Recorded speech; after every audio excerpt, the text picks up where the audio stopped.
Have you ever noticed how some of the most financially stressed people you know are also the ones earning the most money?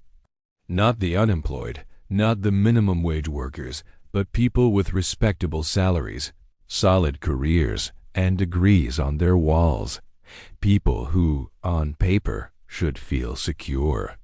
And yet, month after month, they're still waiting for the next paycheck to breathe again. Let me tell you about someone I'll call Daniel.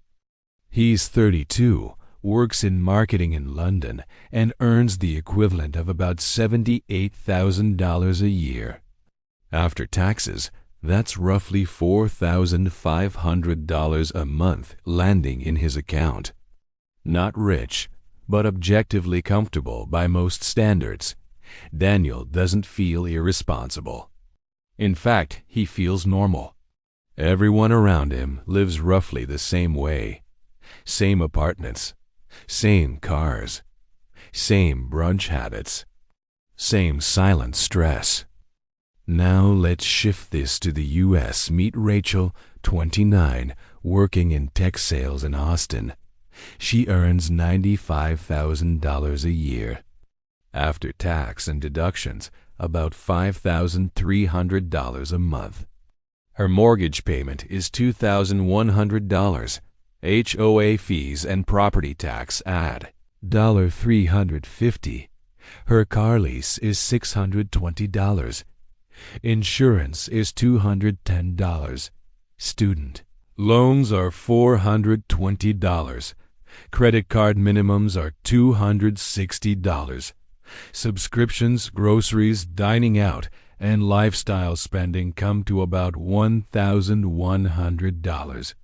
She saves around $150 a month on good months.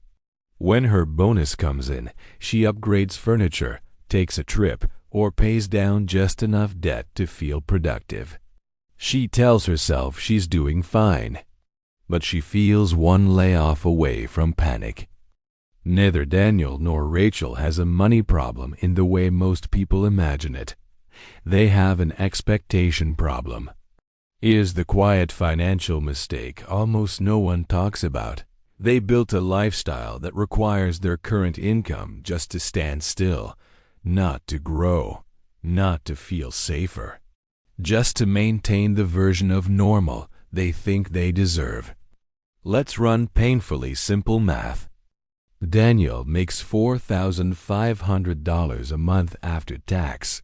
His fixed costs alone, rent, car, insurance, loans, utilities, are about $2,910. Add basic living and lifestyle spending, and he's at $4,300. That means 96% of his income is already assigned before the month even begins. So every bonus, every raise, every side income dollar doesn't create freedom. It just gives him temporary relief or upgrades his lifestyle slightly. Rachel makes $5,300 after tax. Her fixed costs are about $3,700. Lifestyle spending pushes her to $5,000. That's 94% of her income committed. Again, there's no room for volatility. No margin for error. No real compounding savings. This isn't bad math. It's predictable math. The system quietly trains people to think in terms of monthly affordability instead of lifetime cost. A $600 car payment doesn't feel outrageous when your paycheck is $5,000, but over 5 years, that's $36,000. Add insurance and interest, and that one normal car becomes a $45,000 decision. Meanwhile, that same $600 invested monthly at a modest 7% return becomes roughly $415,000 in 30 years. Not because of genius investing, because of boring consistency. This is where the psychological trap kicks in. Most high earners don't inflate their lifestyle because they're reckless. They do it because of identity. Their salary becomes a story about who they are now. A nicer apartment feels like a reward for hard work. A better car feels like proof that they're progressing. Dining out more often feels like enjoying life instead of delaying it. And socially, doing less than your peers feels like falling behind. If everyone at work drives newer cars and lives in trendy areas, choosing otherwise quietly feels like failure, even if your bank account says otherwise. So people don't ask, "Can I afford this?" They ask, "Is this normal for someone like me?" The answer is almost always yes. And that's the problem. Because normal in modern middle-class life is deeply optimized for consumption, not stability. Credit cards smooth out the discomfort. Buy now, pay later hides the long-term impact. Low interest rates make large loans feel harmless. And raises create the illusion of progress without actually changing the underlying structure. So every time income increases, spending quietly expands to meet it, not dramatically, just enough to erase the extra margin. This is why earning more rarely fixes financial stress. Imagine Daniel gets a raise and now makes $85,000. His take-home becomes $4,900 a month. He upgrades his apartment for $200 more. He trades his car for something nicer at $120 more a month. He increases his lifestyle spending by $150. Suddenly, his margin is still about $200. His stress level hasn't changed. His risk hasn't changed. His future hasn't meaningfully changed. Rachel gets a promotion and now makes $110,000. Her take-home becomes $5,900. She upgrades her home, increases her car payment, and spends a bit more on travel. Now she's still saving around $200 a month.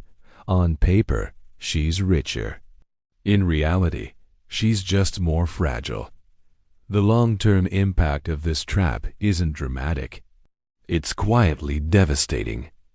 After 10 years, Daniel has little savings, still carries some debt, and feels behind people who started with less but spent less. Rachel, despite six-figure income years, has a modest emergency fund and a retirement account that's smaller than expected. Both feel confused about why money still feels tight. It's not because they didn't earn enough. It's because their financial structure never changed. Financially intelligent people don't think in terms of lifestyle upgrades. They think in terms of margin. They care less about what looks normal and more about what creates long-term optionality. They don't ask, "Can I afford this monthly payment?" They ask, "What future flexibility am I trading away for this?" They don't aim to maximize comfort now. They aim to minimize dependency on future income. They understand that every fixed expense added to their life becomes a permanent obligation. Every subscription, every loan, every lifestyle upgrade quietly raises the minimum income they need just to feel okay. So instead of using raises to upgrade their lifestyle, they use raises to upgrade their financial position. More savings, more investing, less debt. Lower long-term risk, not because they hate enjoyment, but because they value stability more than appearances. Here is the uncomfortable truth. Most people aren't stuck financially because they don't earn enough. They're stuck because their expectations rise at the same speed as their income. The psychological trap isn't debt. It isn't low income. It isn't bad budgeting. It's the belief that a higher income should come with a higher standard of living. That belief feels harmless. It feels earned. It feels fair. And it quietly keeps people financially fragile for decades. There's no dramatic solution to this, no secret trick. No sudden transformation, just a different internal rule. Treat income increases as a chance to reduce future pressure, not increase present comfort. That's it. That's the entire shift. Not exciting, not flashy, not motivating, but it works. And the people who do it don't feel rich at first. They feel boring. Until one day, money stops feeling like a threat. If this perspective helped you see your own financial structure a little more clearly, consider subscribing.